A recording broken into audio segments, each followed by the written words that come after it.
Hello and welcome back to another episode of the Cinematic Trinity and our series where we're watching 30 films in 30 days. And at number 5 is Moonlight, the Best Picture winner for 2015, yeah. We obviously beat La La Land in that very shock announcement at the Oscars.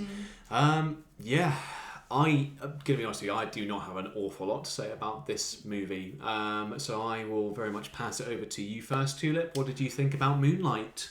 So the film is split into like 3 sections: when he's a kid, when he's a teenager, and when he's an adult. When he's a kid and when he's a teenager, I was really liking it. I was thinking, this is great. I feel a lot of empathy for this character. He's in this really tough situation. Like, it must be awful for him. He's just young. He's just growing up. He doesn't deserve all of this. And then he becomes an adult, and it's just like, actually, I don't have as much empathy for you. A, because you're an adult now. It's very easy to have empathy for a child who's in a difficult situation because, them being a child, they're more vulnerable. You have more empathy with them. And also, when he's a kid and when he's a teenager, he doesn't talk very much. Like that, that's just, I don't know, his thing. He doesn't talk very much. When anybody's talking, he doesn't say anything. And it's like, that's cute when you're a kid. And then when you're an adult, it's just like, can you just start talking, please? Because I don't know anything about you now. Like, you're not just the teenager who's, hard done by, and I feel for you. And, you obviously, it's like, must be just awful. But then I was just like, I didn't have the same empathy for him when he became an adult, I think. And it sort of lost, like, the story just kind of like trailed off a little bit, and then it kind of just ends. And I was like, that felt like a waste of time then. It's like, if it had just finished when he was a teenager, or they found some way to kind of like wrap it up at that point, I probably would have enjoyed it a lot more. But the fact that it just ends, and it's just like, I don't, what like what like that's what I thought about it. So yeah, it was a disappointing ending. It was good start. It started off really, really strong. I was thinking, yeah, I get this, I'm with this, and then it just lost me. And you, Kieran? Yeah, I completely agree. The ending for me, I lost a lot of my interest. I wasn't as gripped by that portion of the film. His teenage years, I was fully invested in that, and I think the way that they kind of crafted his story, and you saw his relationship with his mum, and also with Teresa, this other character that's in it, is kind of like his almost like a substitute mum, kind of thing. And the way you see that kind of relationship, and then like him in school, and what other people in the school were like, how are they treating him and everything like that. I feel like that was very complex part, and there was a lot to it, and it was actually interesting, and you do feel for the kid, and everything like that. So I really enjoyed that bit. So the second act, as it were, was incredible. So that I can do no faults on that. It was very powerful, the relationship with his mum and everything like that. Act 1 again was good, not as good as Act 2 for me, but still, because he is a little child, you've got Mahershala Ali. He's in it. I thought he was in it for a lot longer. Same. I was disappointed that he wasn't in it for longer. Because I don't even know if you hear what happens to him, whether it's said in a line of dialogue. I think it was mentioned in passing, and I was like, oh, what? No.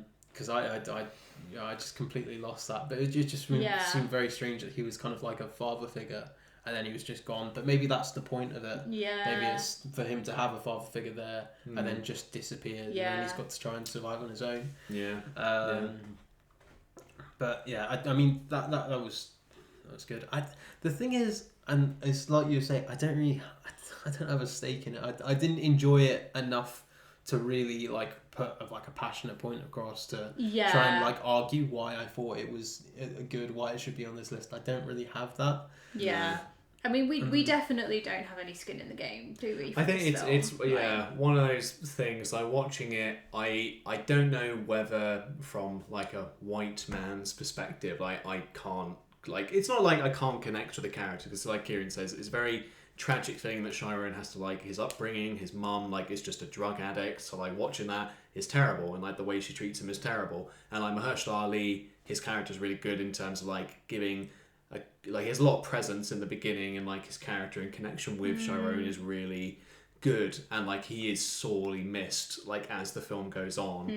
But like otherwise, especially like when he's an adult, I don't know if that's where like I really just can't connect with this, because whether this is more speaking to that kind of experience and like upbringing, because again it's a world that I will never know and I have no experience with, if you see what I mean. But like I don't quite know. That's not me again saying it's woke or anything like that, 'cause stories like that should exist where like it's different I think perspectives. it achieves what it sets out to do, to tell a story about the struggles of a black gay man in America at that time and in the present, you know. And I think that is very important, and it's, you know, it's important, but yeah, it's just like, it's almost like a shame. Like I feel like a level of guilt that I didn't like it as much as I thought I did. But again, it was just the end for me. It was just the ending. I think compared to like If Beale Street Could Talk, which is the other film that the director of this film made, I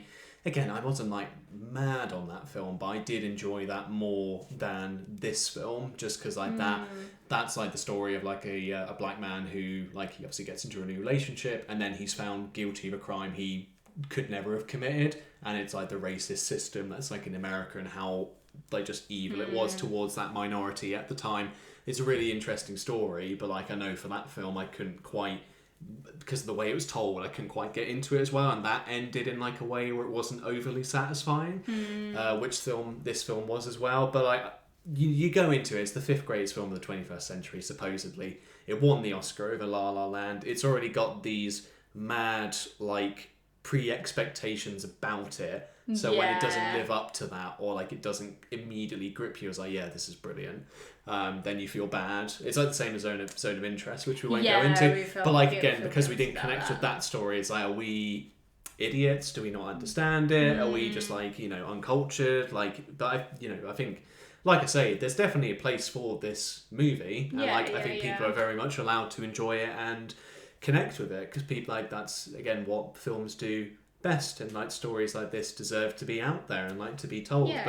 For me, I just could not connect to it, could not really get into it, and I didn't find it that interesting for me. What would you what would you score it then, out of interest? What did I score it? I think I gave it a...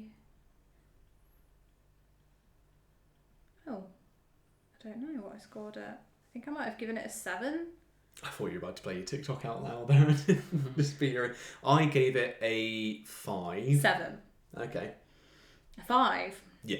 Again, that's mainly just I checked out a lot earlier than you guys did. You checked out pretty much as soon as we put it on. I guess so. Yeah, can you argue with that? Yeah. I don't think you can. No, I agree with Kieran. Like the middle portion as well, I did pick up again, and like that was very interesting to watch. But like kid him, adult him, I just really couldn't get into it. But yeah, that's why I'm saying a 5. It's pure enjoyment. Like I can appreciate the acting, I can appreciate the way the film is. Oh, 100%. Yeah, it's beautifully shot. Yeah. You know, beautifully written, great. You know, but. Purely that's why I'm saying that, because I can't put it any lower, because then that's saying it's like a bad film, which it's not. Yeah. What about you, Kieran? I'd also say a 7. As I say, the middle portion, if the rest of the film was of the quality in my eyes as that, then yes, it would be higher, and it probably would have a place in where it is on my list, and I would say it's better than La La Land. But as it stands, you know, I prefer La La Land as a movie. So maybe it is, as you say, because it's got all these pre-existing expectations. Yeah. I've watched La La Land, I've really enjoyed it. This won over La La Land, so I'm thinking, okay, so this has to be better than that. Yeah. You know, it's won all these awards, it's 5th on this list. So, you know, maybe all of those expectations being thrust on it is what is dampening the experience for me somewhat. But at the same time, I think we're all in kind of unanimous agreement that the third portion was just not as strong as the rest. And you know, so if that's kind of the view across the board, I think, you know, if you don't have a good third act, then you shouldn't really. It sours the rest of the film, doesn't it? It's kind of why Best Picture is a bit of a weird category, because it's a musical going up against this, like, you know, very intimate drama. This is very intimate story. Like, how are you meant to? How can you possibly compare the two films? Have you watched La La Land? No.